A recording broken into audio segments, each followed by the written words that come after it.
좋은 아침입니다. 다니엘서 9장 1절에서 6절 말씀 보도록 하겠습니다. 1절 메대 족속 아하수에로의 아들 다리오가 갈대아 나라 왕으로 세움을 받던 첫 해 2절 곧 그 통치 원년에 나 다니엘이 책을 통해 여호와께서 말씀으로 선지자 예레미야에게 알려주신 그 연수를 깨달았나니 곧 예루살렘의 황폐함이 70년 만에 그치리라 한 것이라. 자, 본문은 다니엘이 예레미야의 서책을 읽고 있을 때에 어떤 말씀 앞에 서게 되고 그 말씀 앞에 섰을 때 행한 일을 구체적으로 기록하고 있습니다. 여기서 말하는 예레미야의 서책의 기록은 예레미야 25장 12절부터 14절의 내용으로 예루살렘이 황폐한 지 70년 만에 이제 회복될 것이라는 예언의 말씀입니다. 자, 여기서 먼저 우리가 확인할 수 있는 것은 다니엘이 정말 말씀을 가까이 하는 사람이었다는 점입니다. 다니엘은 지상에서 당시 가장 큰 제국의 수상이었습니다. 성경에 보면 노아와 욥과 더불어 다니엘을 3대 의인이라고 아예 성경이 인정하고 있습니다. 노아와 욥과 다니엘이 기도해도 내가 듣지 않겠다, 이런 표현을 하나님께서 하실 정도였죠. 또 뿐만 아니라 그는 이미 놀라운 계시들을 여러 차례 체험한 사람이었습니다. 그런 그가 기록된 성경 예레미야의 서책을 또 읽다가, 그러니까 정기적으로 읽고 있었기 때문에 이 본문을 접하게 된 것이죠. 읽고 있었음을 보게 될 때에 하나님의 말씀을 게을리하지 않은 사람임을 분명히 알게 됩니다. 자, 그런데 이 다니엘서를 읽고 있을 때의 시기는 다리오 왕 원년입니다. 이때는 시기적으로 보면 포로 잡혀온 지, 다니엘이 1차 포로에 끌려왔는데요. 그가 포로 잡혀온 지 68년 정도 지난 해로서 이제 2년 후면 언약의 성취가 이루어진다는 사실이 확 와닿은 것입니다. 이 사실을 발견했을 때 다니엘은 어떻게 행동하고 있습니까? 3절 한번 보겠습니다. 내가 금식하며 베옷을 입고 죄를 덮어쓰고 주 하나님께 기도하며 간구하기를 결심하고. 언약의 성취가 가까웠음을 알고 다니엘이 한 것은 금식과 기도를 결정하는 것이었습니다. 사실 다니엘은 지금까지 기도하지 않았느냐? 아니요. 사자굴이 예비되어 있음을 알고도 다리오 시절에 하루 3번 예루살렘을 향해 난 창으로 기도하기를 쉬지 않은 사람이었습니다. 그럼에도 불구하고 그는 더욱 기도하기로 결정하고 금식하기로 결정하고 있음을 유념해 볼 필요가 있습니다. 여기서 우리는 기도의 중요한 비밀을 한 개 알게 됩니다. 기도란 하나님의 뜻을 바꾸거나 하나님의 때를 앞당기기 위해서 하나님과 씨름하는 것이 아니라 하나님의 뜻이 하나님의 때에 이루어지려고 할 때 그것을 우리가 보다 온전히 받아들일 수 있기 위해서 필요한 것입니다. 그래서 하나님의 약속이 이루어진다고 해서, 하나님의 약속이 이루어질 때가 됐다고 해서 우리의 기도를 면제해 주는 것이 아니라 그때가 될수록 도리어 기도를 격발하고 기도를 격려하는 것임을 다니엘이 이 때를 깨달았을 때 금식과 기도를 결정한 일에서 우리는 알 수 있습니다. 자, 이제 다니엘이 뜻을 정하고 하나님 앞에 기도한 내용입니다. 4절 내 하나님 여호와께 기도하며 자복하여 이르기를 크시고 두려워할 주 하나님, 주를 사랑하며 주의 계명을 지키는 자를 위하여 언약을 지키시며 그에게 인자를 베푸시는 이시여. 자, 4절에는 다니엘이 고백하는 하나님이 어떤 분인지에 대한 내용입니다. 사실은 기도의 내용보다 기도를 받으시는 대상이 누군지를 어떻게 인식하느냐는 기독교의 기도에서는 훨씬 더 중요합니다. 타 종교는 지성이면 감천이죠. 누구한테 비느냐가 중요하지 않습니다. 그 대상이 돌이 되었든지 달이 되었든지 물이 되었든지 상관없고 지성이면 감천이 중요한데요. 기독교는 그렇지 않습니다. 누구에게 기도하느냐가 굉장히 중요한데요. 다니엘은 그의 이 기도의 서문에서 하나님을 부르면서 하나님을 두 가지로 고백하고 있습니다.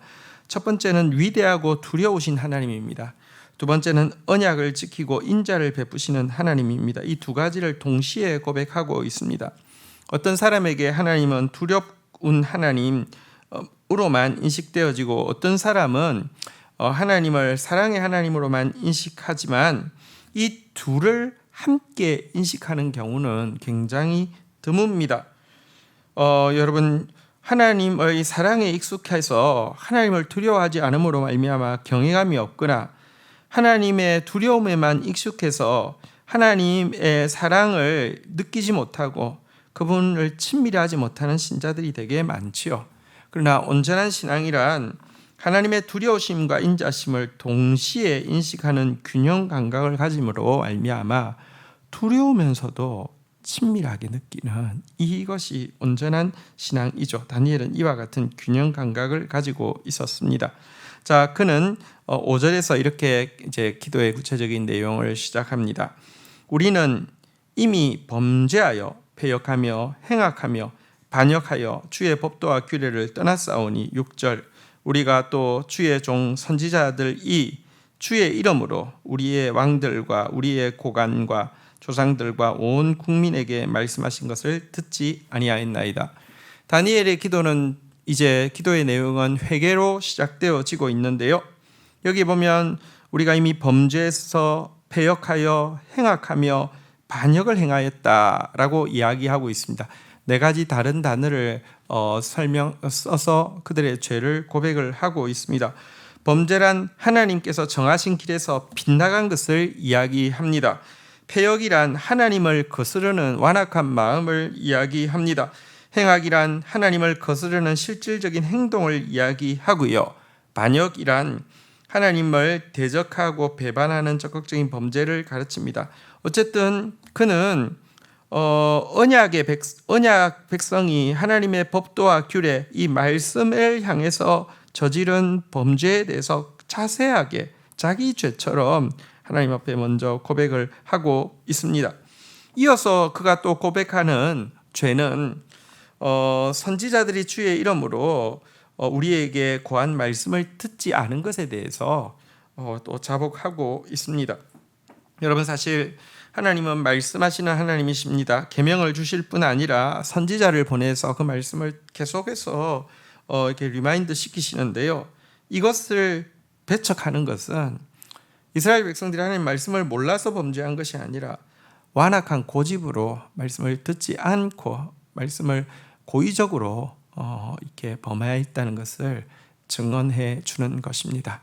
어쨌든 그는 기도하기를 결정하고 있고 하나님 앞에 나아가서 먼저 그들의 죄에 대해서 철저히 자복하고 있음을 보게 됩니다. 주신 말씀 붙잡고 기도하며 나가도록 하겠습니다. 하나님, 다니엘이 그렇게 놀라운 계시를 보고 또 그렇게 중요한 일을 하고 있을 때에도 말씀을 가까이 하고 있음을 보게 됩니다. 하나님, 저희들이 정말 말씀 가까이 하고 말씀을 읽고 연구하는 것을 게을리하지 않도록 인도하여 주옵소서. 말씀을 통하여서 70일에가 차고 있음을 깨달은 그는 하나님 앞에서 기도하고 금식하기를 결정하고 있습니다.